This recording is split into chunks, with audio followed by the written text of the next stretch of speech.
Blue Mountain State is not about football. Yes, No, it it is is. actually. No, no, it is.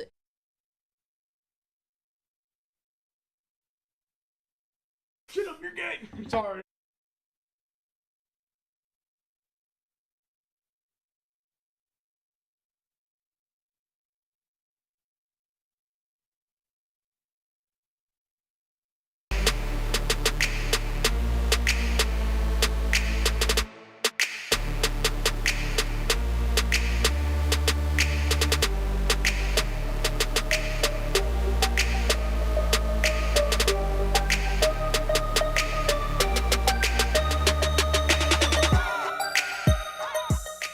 Ooh, spooky time is upon us, gentlemen. Welcome back to CUSA All Access. Dylan Simmons alongside Ryan Martinulich, Mr. Baby Gator, and I see you've taken on a new persona here. Yeah, it's Don't Run DMC over here. Oh, Don't Run DMC has joined us. Well, you guys are all bah humbug. Someone's got to dress up. It's Halloween, dude. What are you guys supposed to be? You know, just basic college students? Come on, grow up, dude. Come on, I'm a guys. baseball player. Badlands Big Sticks represent. Dickinson, North Dakota. I hear you.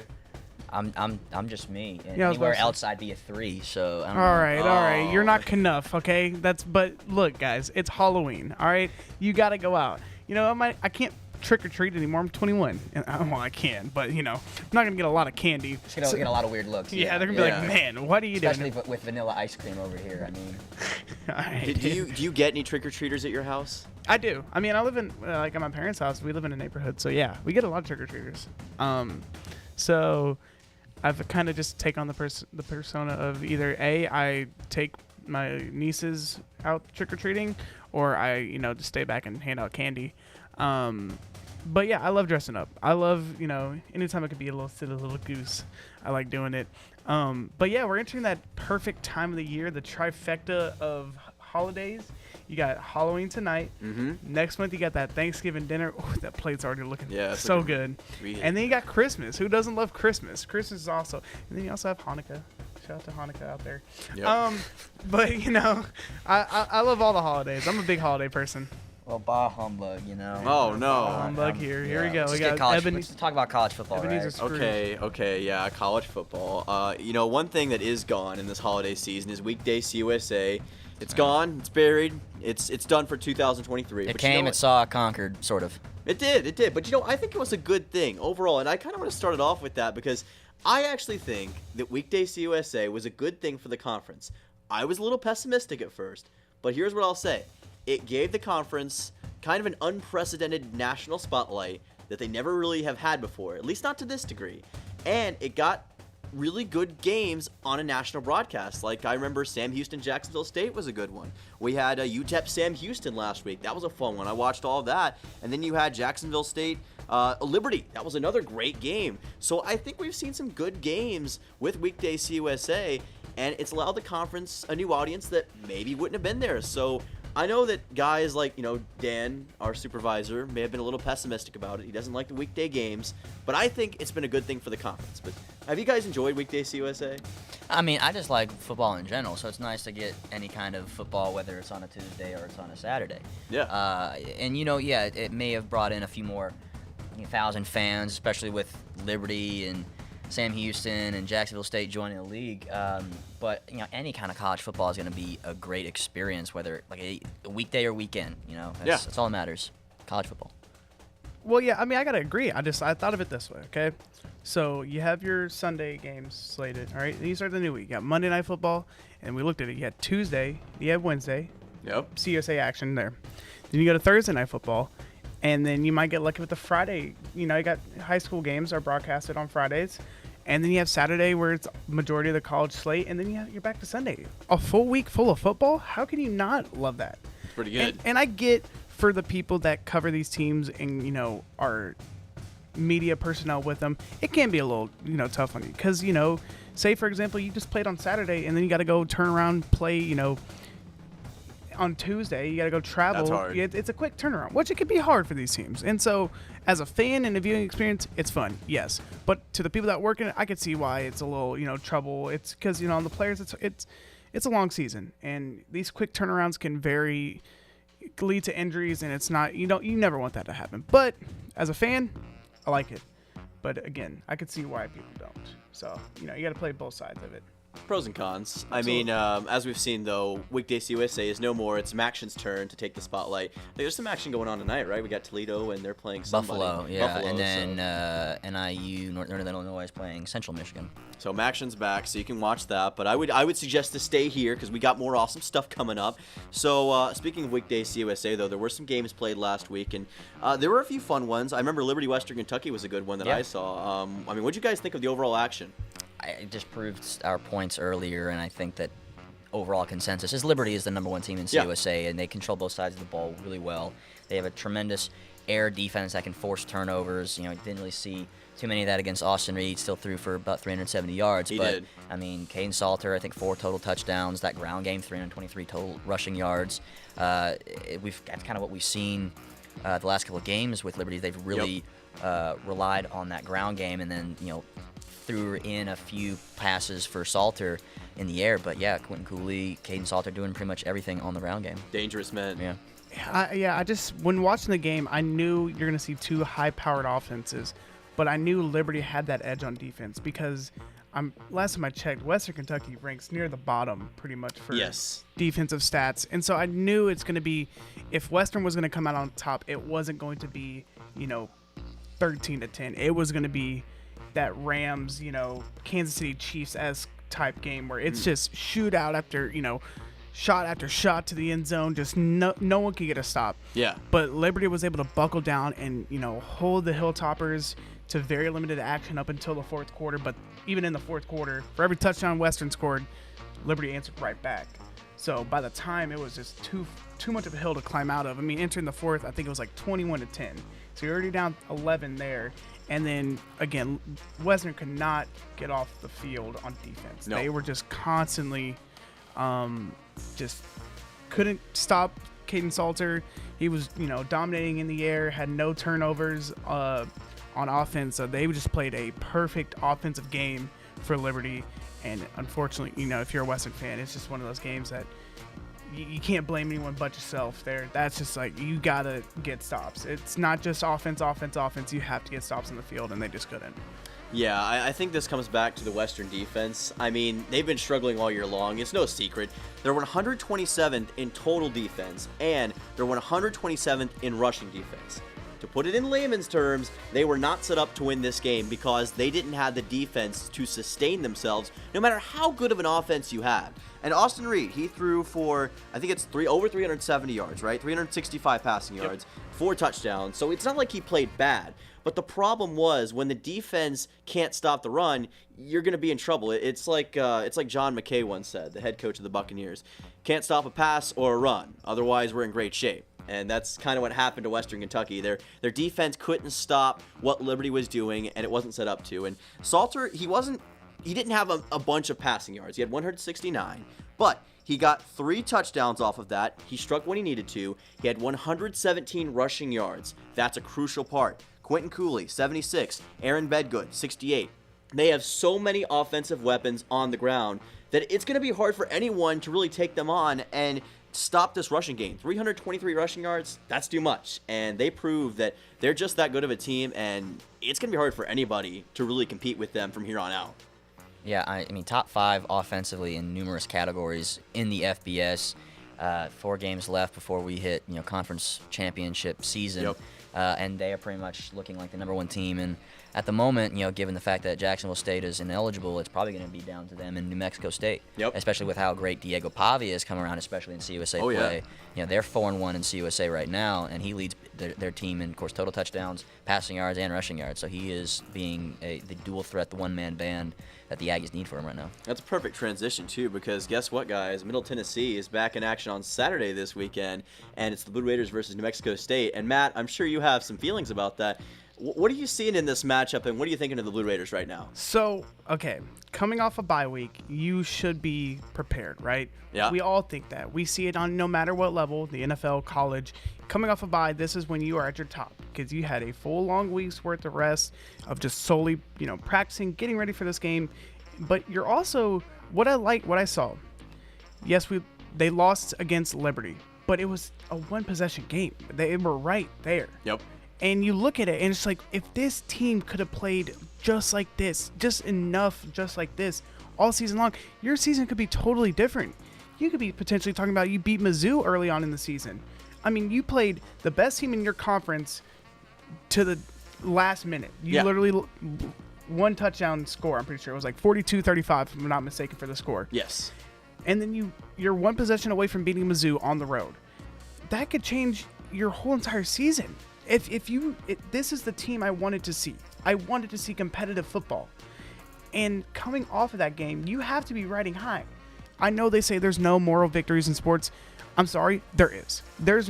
For me, there are moral victories in sports. If you look at it, you got to say, man, we are 2-6? 2-6 on the season, and we have had some tough losses. Yes, one of them was to Alabama.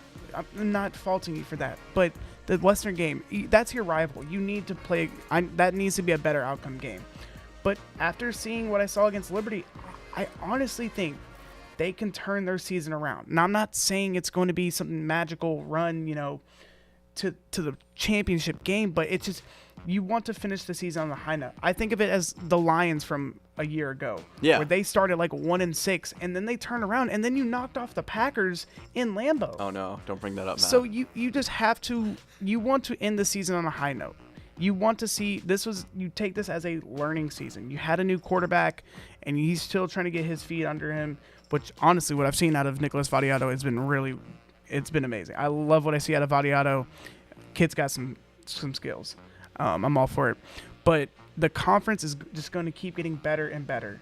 I mean, Westerns have had a rocky season so far. They played Ohio State, and they've had some rocky losses. So they've played a pretty tough schedule.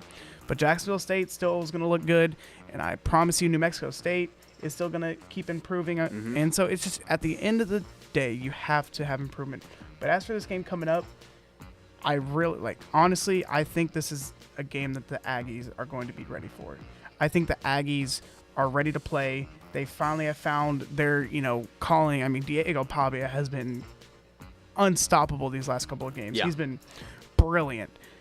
But if you're the Blue Raiders, you just have to be ready, because the Aggies, we know, are going to come out firing. They're, I think, second in the conference with about 430 yards average on offense, but their defense is no slouch either. I think they're top 5. I got it right here, 21 points per game, which is third, right behind Liberty and Jacksonville State. So this is a good, solid team all the way around, and could give, it's going to give MTSU a good run for their money. And it's all, can they stop Diego Pavia? Because he is their offense.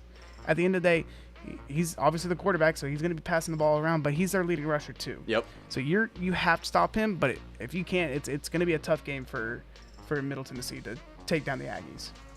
Yeah, I think this one's going to be really interesting, because to me, this one comes down to, can Middle Tennessee, like you said, stop Diego Pavia?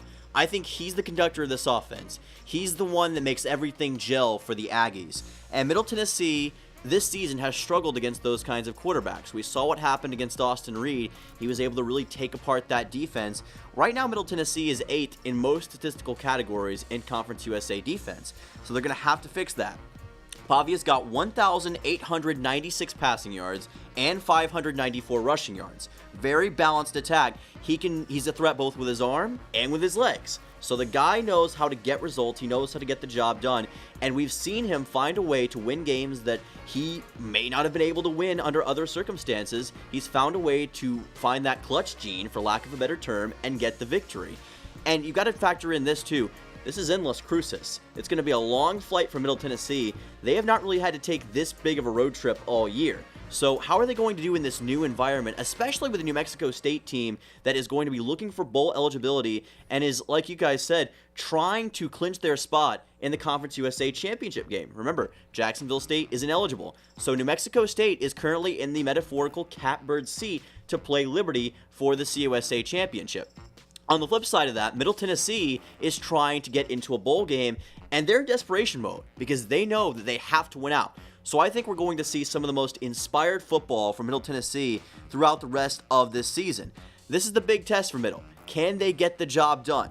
What I want to see from the Blue Raiders is, first up, the defense tighten up, find a way to limit Pavia, limit this offense, and secondly, I want to see a lack of turnovers. I think that that's been a big problem for them in the second half struggles. it starts and ends with turnovers. Many people and many coaches, better and smarter than I, have said this. If you lose the turnover battle, you've basically lost the game, because those kinds of self-inflicted wounds are really going to stymie you and keep you from reaching your full potential. So that's going to be the key for Middle in this one. Yeah, I appreciate you quoting, General Nalen on that. Oh, was he the one who said that? Well, yeah, it's part of the UT's kind of pregame mantra there. Well, there keys you to go. succeed, essentially. I had no idea, honestly. Yeah, cool. So there you go. But no, you're right. It's turnovers, and honestly, we saw early in the season it was, the Aggies who had the turnover bug, and they have seemingly found their cure essentially in the offense this kind of second third of the season. And it's been Vadiato and kind of fourth quarter situations throwing interceptions. We've seen that happen in the last couple of games. So yeah, you're absolutely right. On the road is going to be very crucial because that's where you win most of you got to win most of your games. Half the season is on the road. Yep. And even at home, the Blue Raiders kind of struggled. 2 wins in their own stadium. Not looking good when you have 2 more road games and 2 more home games. Having to win out. Tough one against Sam Houston. Of course, like I said, this one coming up against New Mexico. It's you want to play inspired football, but yes, you got to start one game at a time. You do, and I think it's going to be a tough mountain to climb. But Matt, I think you might agree with me on this. If Middle wins this game, I think they've got a road to a bowl game. Maybe not so sure on that one. I just, because you look at it, what impressive win are they going to have? I mean, if we look at the schedule, because they already played Liberty, which was a close game, I will give them that. They played Western, which wasn't really that close, looking at it, and then they played Mizzou close. And the rest of their schedule is New Mexico State would probably be their best win because they go New Mexico State, FIU, UTEP, and Sam Houston. 3 of those 4 teams are either on par or below Middle in, as a team. And so just look at it. If you're wanting to see changes and wanting to see improvement, yeah, you want to win out. You have to, plain and simple. Yeah. I mean, there's no question about it. But at the end of the day, we all talk about, when it's talking about rankings and where teams should be, we talk about pedigrees. I mean, we look at it like the, college football playoff standings just came out and they ranked Ohio State 1 because Ohio State has... Disagree with that, by the way. They have 2 wins against ranked teams in Penn State and also in Notre Dame. And so you look at it, Middle Tennessee's, I mean, they've beaten La Tech and Murray State so far. And then they would win out. You're looking at, 6-6. So it's just like, at the end of the day, do I want to see him in a bowl game? Of course. That's my, where I represent. That's my school. But at the end of the day, it's just like, sometimes you just feel like, do they really deserve it? I mean, I want to see... I want the bowl games to be meaningful. I don't want them just to be like a pity bowl game. I want to actually see my team, man, we really deserved this. I really liked what I saw this season. And, if I see a big improvement in the bowl game, it's one of those things. It's like, you don't want a participation trophy at the end of the day. You want to see, you actually want to feel like you earned it. And I just feel like a 6-6 season is just like, man, yeah, we squeaked by there, and you saw improvement with a big win streak at the end. So I'm not 100% set on being satisfied with going 6-6 in a bowl game. Well, that goes back to the whole argument about how many bowl games there are in the season. Yeah. You have 42, 43 bowl games. Yes. And so you're going to have a lot of 6-6 teams. And yeah, of course, it used to be the fact that, unless you were ranked, had like 8 or 9 wins, that you weren't even getting into some of the lower. I mean, remember when the Citrus Bowl was kind of like a lower tier bowl I remember game? that, yeah. All right. Yep. And now it's pretty much like a New Year's 6 game. Like Yeah. all these things that have kind of changed over the course of the last 20, 30, 40 years. Yep. And what you see, this is what you wanted your team to go and have a successful season, like a 9-win, 10-win season, and not have a 500 season. But I think it also just gives every collegiate athlete one more game to be with their players, their team, their coaches, their friends, their family. Right. So that's a whole nother conversation Yeah. regarding the bowl and the postseason aspect. So Yeah, and I have to agree. I mean, for the players, yes, you want them to make that bowl game. And you want, because again, like you said, this is a whole different conversation. None of us are collegiate athletes, so we really can't fully comprehend it. But yes, you want to play. This is a brotherhood. This is a family. No matter what team you're representing across your chest, you want to play one more game with your brothers. You want to go out there one more time with your family. And so I get it. For the players, I want them to have the bowl game. But as a fan, I just want to see a better season at the end of the day. I can feel that. I can feel those emotions. That's fair enough. We'll see what happens. Future is in the hands of the Blue Raiders with this season and throughout the other seasons that will be upcoming. But, guys, there's another big sport here in Murfreesboro and all across Conference USA that is coming back soon. Basketball season is upon us. So I want to know, are you guys excited, and what kind of games are you looking forward to in this first week? Because there's quite a few games on the slate. So what are we thinking with this first week? Well, first game, typically you're just going to see most of your Division I teams play the smaller schools, or maybe even some of the Division II schools in the local area. So there's not a lot going to be happening this next week on the men's side. But if you're a Blue Raider fan, you have Memphis coming in. Yes, and Memphis was a WNIT participant, made it to the third round. Of course, Blue Raiders returning a lot of key players from last year's squad that went 28 wins, regular season and conference tournament titles, and then made it to the NCAA tournament where they got bounced in the first round by Colorado. So that's going to be a good game to watch, kind of a early eye test to see how the season could go out all the way up till March. Yeah, I'm really excited about this one, actually. I'm glad you brought it up, because here's something to keep in mind with this women's team. They have been very successful against opponents like Memphis in the past. Just last year, we saw them beat a ranked Louisville at home, and they are incredibly good in Murphy Center. Buckle up for this stat. They have not lost a regular season game. Correct me if I'm wrong. They have not lost a regular season game since 2021 versus Marshall. This is a team that is really, really darn good in the Glass House. So I think that Memphis is going to have their hands full, but I also think they're going to be a solid test. Last year they were 22-11, 11-4 in the AAC play, and I think they've got a lot of talent. This week I want to talk about Madison Griggs, who is looking like a great player for Memphis. First preseason, first team All AAC, and she scored 87 3-pointers, an insane amount last year, led the Tigers. So she's going to be a big person for Middle Tennessee that they'll have to handle. But like we've mentioned, Middle Tennessee's got a lot of talent. You got Courtney Whitson, you've got Savannah Wheeler, and you've got Jalen Gregory. So this team is going to have a lot of talent that they'll put to use, and gotta send some, a clap and a half at least to Mr. Rick Insel for what the job he's done with this women's basketball team. He was a legend before he even got to Murfreesboro. And he did an incredible job in the high school circles. He's in the High School Basketball Hall of Fame in Tennessee, I believe. Really, really impressive coach. And the system that he has now, his son Matt Insel is also there. They have gotten a system where they get players from the transfer portal, but they also recruit well, and they coalesce it into this incredible team. And it's just been impressive to watch. I am very curious to see what the ceiling is. We've mentioned it before, but this is going to be a good litmus test for both them and Memphis, and it'll be a great game to see just how good the Blue Raiders are. Funny enough, you said the last loss they had was in 2021 to Marshall. Yep, to Marshall.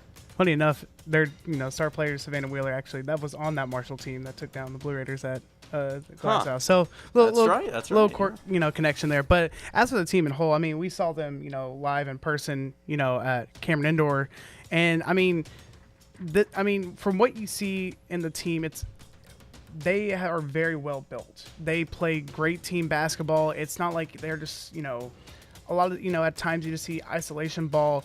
But you see a lot of great team basketball being played, and that's a huge key when you're wanting to make deep runs. Because yes, you can have teams, have their number one players. For example, the team in Louisville, I if I'm not mistaken, it was pretty much Haley Van what's her name? She just transferred to LSU. Van Lille. Yep. I mean that Louisville team, they ride on her shoulders, and it was pretty much their, that was their star power there. But you see, when you play team basketball, and you see that's at any level, the team basketball, it's more important than just having one star player. I know one star can carry a team, unlike most sports, but when you have a well-built team, it's going to take down any other team because you have that chemistry. And I really think they're going to take that brutal loss to Colorado in the NCAA tournament and really fuel the fire there.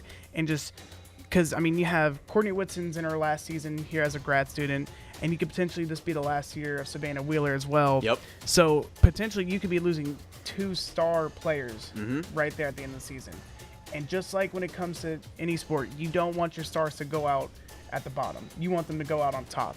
And so this team is going to have a real big fire under them, and we're going to see a lot of new faces in the conference. So it's going to be interesting to see if they're able to atop of the conference, which I really think they are. I think they're the team to beat in this conference. I mean, their team 1 through 5 is pretty spectacular when it on paper. So I really expect this Blue Raiders team to come out and potentially become I'll pick that as my early pick for Conference USA champs. All right. Making the prediction early. I like it. I think I agree, though. I think Middle Tennessee, they're the measuring stick in Conference USA, so that's the question. Can they sustain it? But on the men's side, I think that there's a few games that are going to be a little bit more lopsided. Obviously, like you mentioned, there's a lot of teams playing like a lower conference or maybe D2 teams. I don't even know all for sure. I know Middle Tennessee is playing Northern Kentucky. One matchup that I think will be interesting is UCF-FIU. Brief shout out to that. That's going to be a good game because I think they're sort of close to being on the same level, although I do think UCF is a bit better of a team. It is interesting from a geography standpoint, both from the same state. And you've also got FIU, great star in Arturo Dean, last year's CUSA Freshman of the Year, and this year's All-CUSA preseason team. He had 11.9 points per game last year, team high 122 assists. He's going to be a fun star and a guy to watch out for. So I think this could be a pretty good high-scoring game in this one.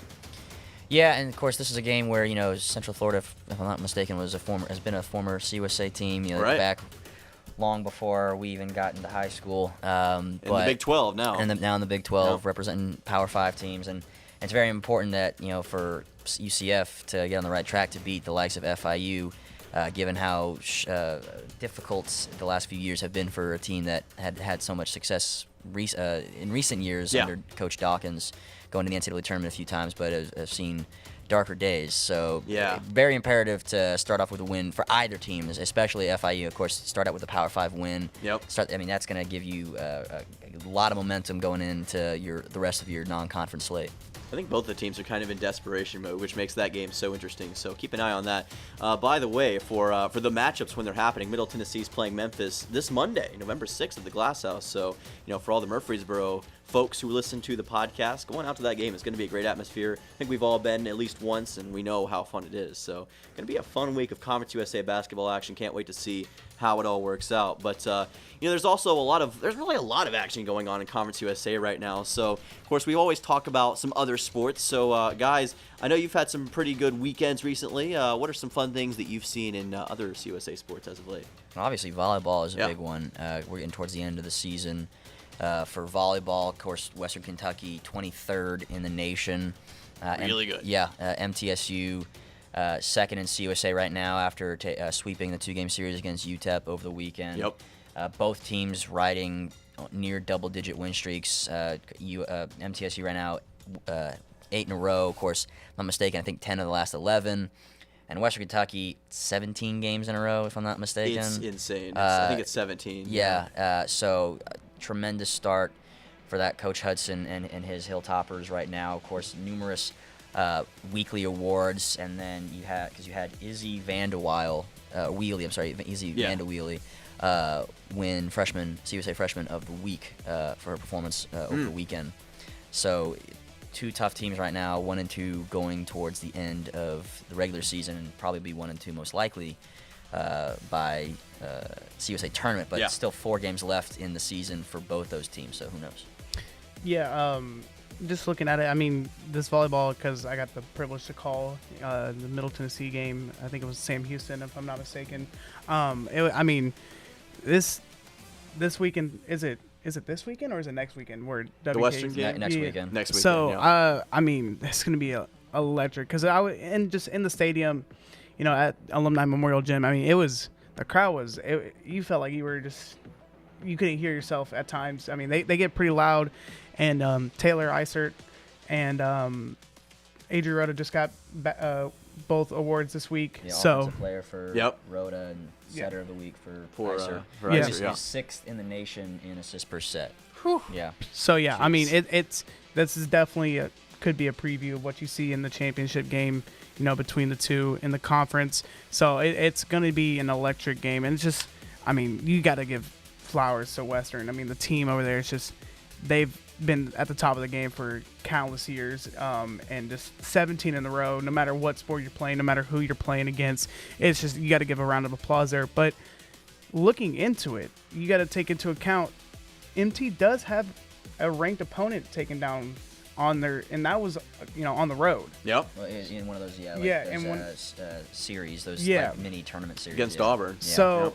I mean, obviously, that's not just a full judgment. You can't solely base it on that. But if you're, Coach Crawford and this, Middle Tennessee team, you have to think like you're playing in front of your home crowd. You're playing in your gymnasium, so you have that advantage. And you got to think, if we were able to take down one ranked opponent, why can't we take down two? Yep. So we always, MT always has a pretty big, ranked opponent takedown across all sports.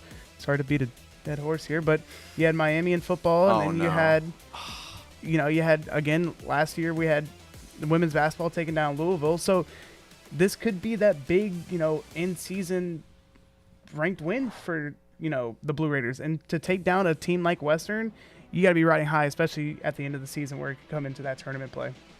You and TJ Myers with the Miami reference. I have to hear it every week. What is it, like 5 weeks in a row of hearing that Miami lost last year? I'm not even a Miami fan. I really don't care. Like, that was last year. Who cares? Yeah, we're 6-2 now. Respect the U, okay? We're gonna be in that ACC championship game. No, you're not. Oh. All right, CSA talk. All right, guys. Yeah, let's get back in business. Anyway, enough about Miami. So one thing I like about this volleyball race, to be honest with you, it's kind of tight when it comes to that second position. You talk about Middle being at 9-3 overall in conference play. FIU is 8-4. UTEP right behind them, also at 8-4. New Mexico State, they're not too far behind. And I think when you look at this, FIU has beaten Middle Tennessee. I think, was it one game or did Yeah, they? Okay, they split the gotcha. series. They split the series. Middle Tennessee beat UTEP, and UTEP swept aside FIU.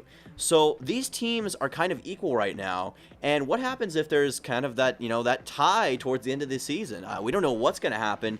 If Middle Tennessee loses to Western Kentucky, it kind of opens up who gets that second seed.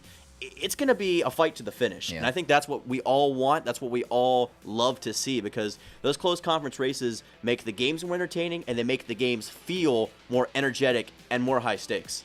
Yeah, UTEP actually, I think they're 9-5 because they played 2 more CUSA games because they have Chicago State coming to them, and they have, I think, Liberty to finish at home as well. Of course, MT on the road against Jacksonville State, and so that's going to be a key road match for the Blue Raiders, like we said, of course, finishing.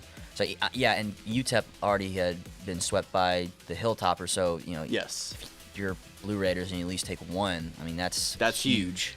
Massive if you take one. And remember, Middle is unbeaten at home this Yeah. year. It's like Matt was talking about with that home court advantage. They are nearly unstoppable at home, and those fans, they're going to be loud, they're going to be cheering, and it's their final regular season home series of the year. Mm-hmm. So that gives it all the more motivation to go out there and perform. I believe that's going to be senior day as well, right? Yeah. So think about all of that coming together, plus it's your most hated rival, Western Kentucky.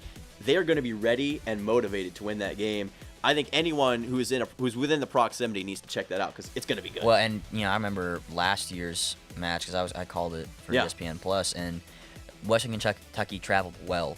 So I mean, it was a packed house. So I would love to see the same result. Because if you're alumni Memorial, it's a small gym, but you can still fit maybe 800, 1,000. But it's small, it's contained. It would be loud with just a small couple hundred person crowd, regardless. Yeah, I mean, it's one of those things like you just being in the presence of the gym. Either you're calling it like Ryan has, or you're just as a fan.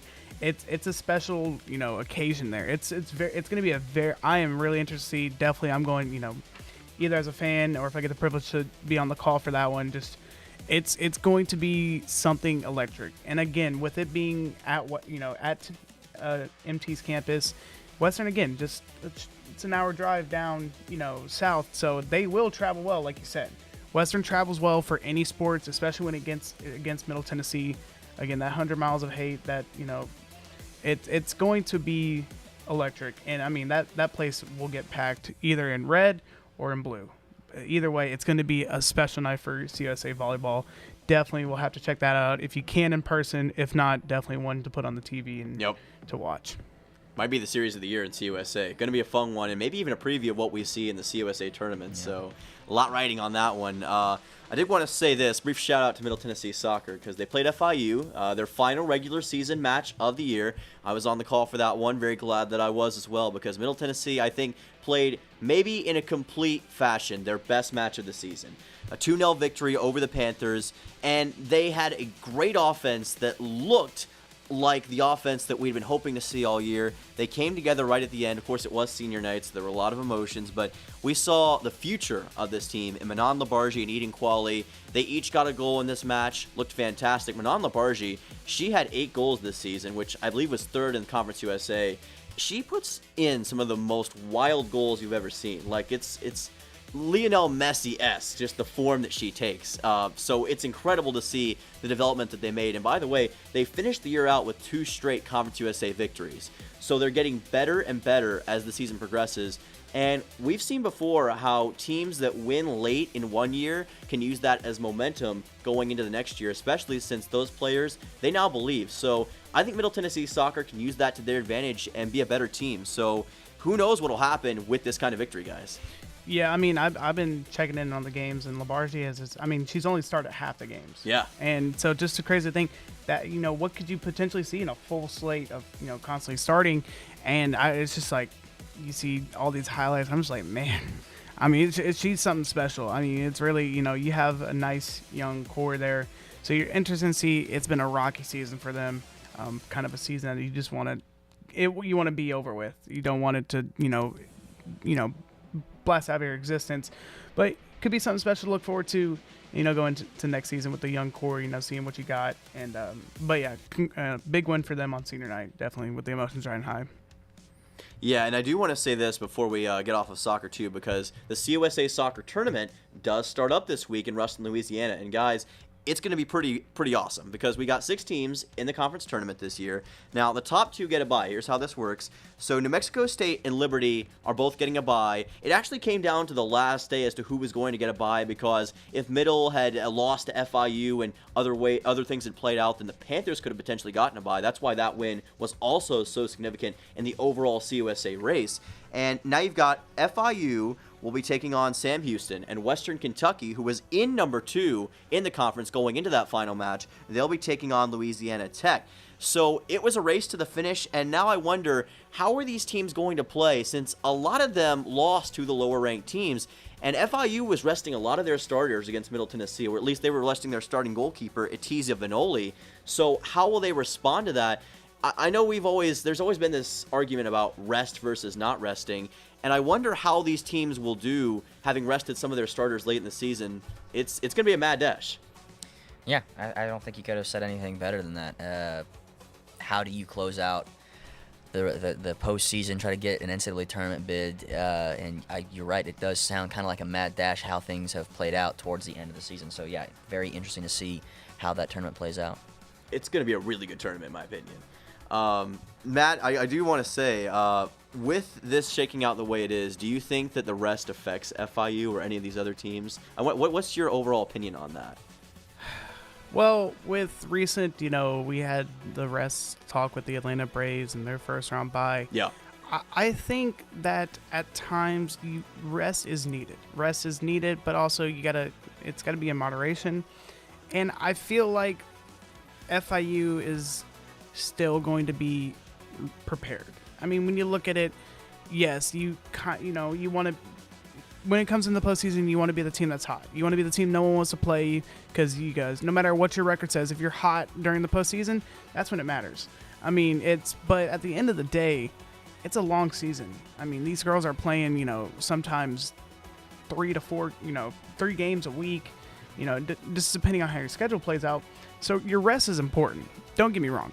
But at the end of the day, you also have to get in that balance. But I don't put it past them that the coaching staffs for all these teams and, the girls on the teams, they understand the objective, and they're not going to get, for some of them, this is the last, time they're suiting up for this team. Yep. So you don't want to go out in an elimination game. And when these, when it comes to these postseasons, you want to enter hot. And I think, but rest is also important. You got to find that balance.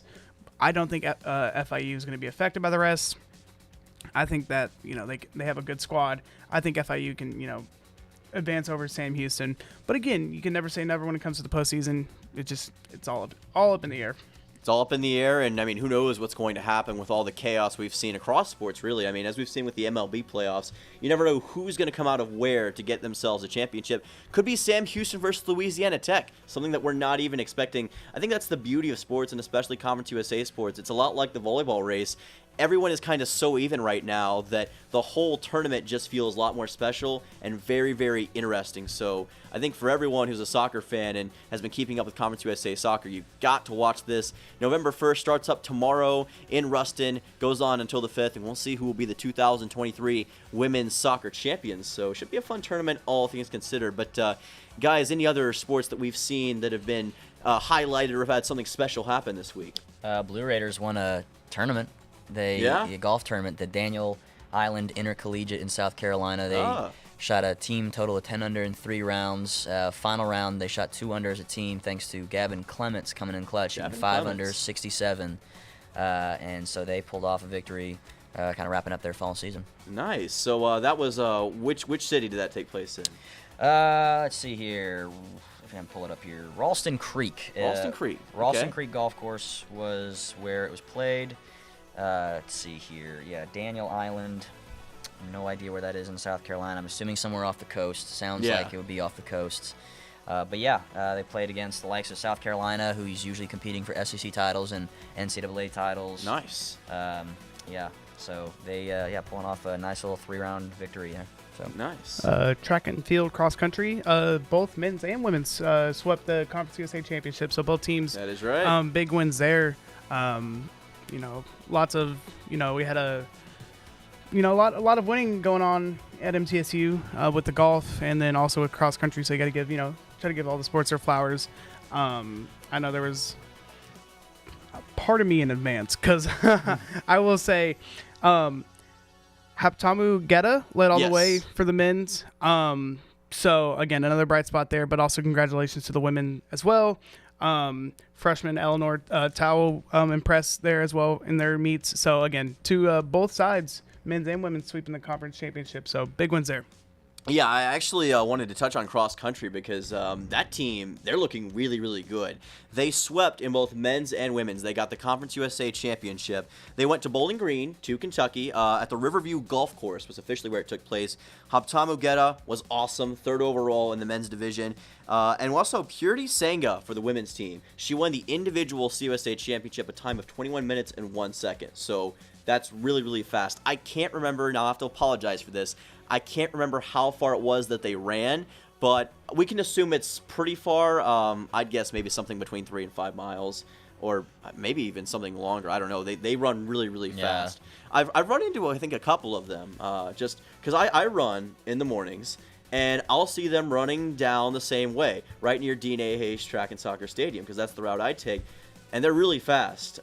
They make me look like I'm stuck in quicksand. I was about to say, you think you can hang with them? Maybe ask them if they want to, have a quick jog in the morning?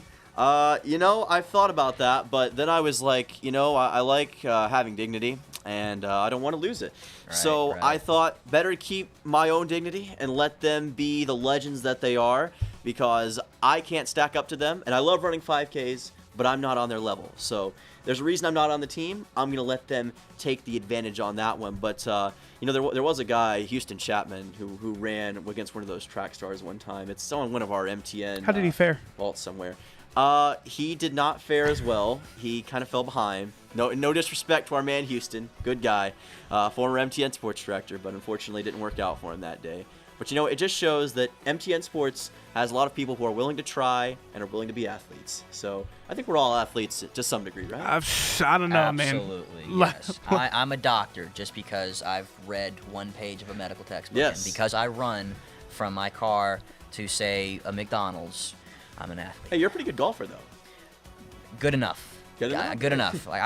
Like you probably couldn't hang with the track and field and cross country group. I might be able to hang about 4 or 5 holes with the MT golfers before they go on a birdie train. I'm left behind just making my pars. So, Hey.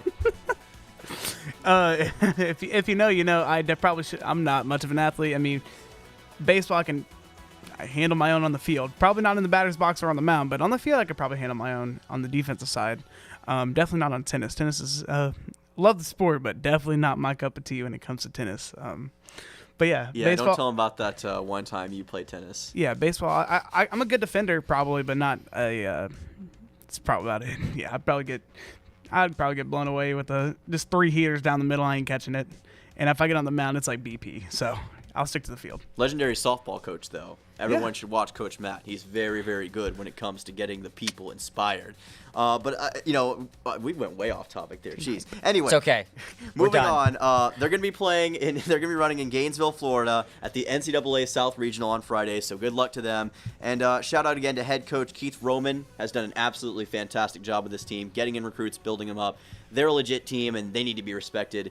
One final shout-out I want to give before we head out. Leo Rakeen will be playing in San Diego in the ITA Fall Nationals as he competes for the singles national title. So, again, another example of Middle Tennessee men's tennis. We talked about him winning the ITA Ohio Valley Regional Championship. And, Matt, I know you're a big follower of the men's tennis team, and Leo's really showing out so far. Yeah, I mean, Leo's been, killing it all the tournaments, but also the team in general has this, with the doubles pairings you're still trying to figure out after losing your big 3 seniors.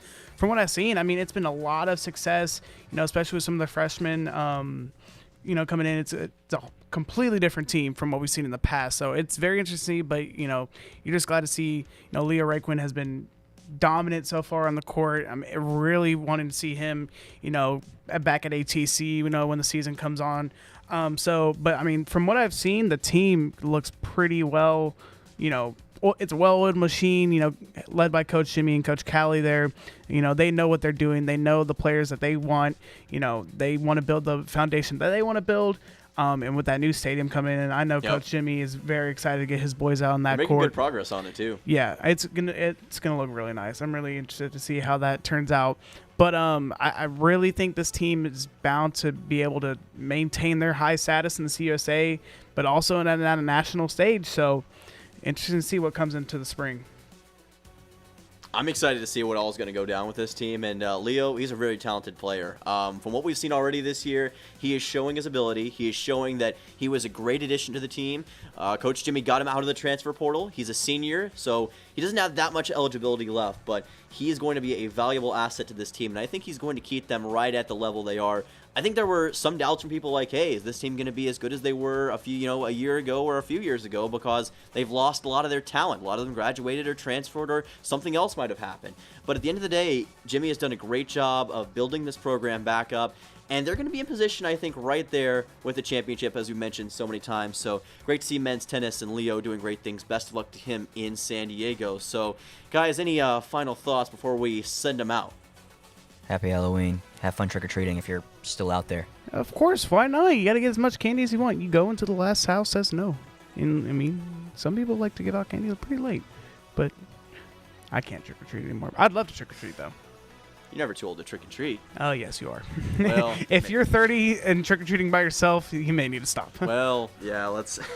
Anyway, I apologize in advance for the kids who visit my house, because I probably will not have candy. Fig Newton bars? Good idea. I could give them some Fig Newton bars. And they'll probably throw them right Yeah, back I'm at not you. coming to your house. I'm It's sorry. tasty and it's healthy, so I think it's the perfect mix. It's Halloween. You want candy and to rot your teeth out, not worry about what Fig Newton bar you're eating and how healthy it is. It's a fig. That's what kind of... That's Well, that with the point flavor. of Well, The flavor. the fig raspberry is the flavor. But Yeah. I'm just simply saying You the know, fig is whatever. never mind. They're raspberry. They're really good though. I mean, I know it's trail food, but like it's good, and I got hooked on them doing hiking, so that's kind of just how it happened, and they might as well be candy at this point. They're like cookies, so Yeah, no. End of it. End of discussion. No, I don't think you're giving them half a chance. But you know what? That's okay. That's okay. So everybody watching at home, happy Halloween. Love to have you, and I still see you over there. You can't hide your face. I can see you on the It's screen. fine. I want them to see that I'm disgruntled with this Fig Newton support. You just got to give them a chance. Nope. Anyway, thank you all so much for watching CUSA All Access. Have a happy Halloween from wherever you're watching. This is Baby Gator here on the left, and I just touched your mic there, Ryan. My It's okay. bad. Ryan over here on my left as well. And I'm Dylan Simmons. Thank you all so much for watching another edition of CUSA All Access. We will see you all later. So long, and remember to always have an electric night. left or right Twix? I mean, left or right? Let's be Ooh, real. good question.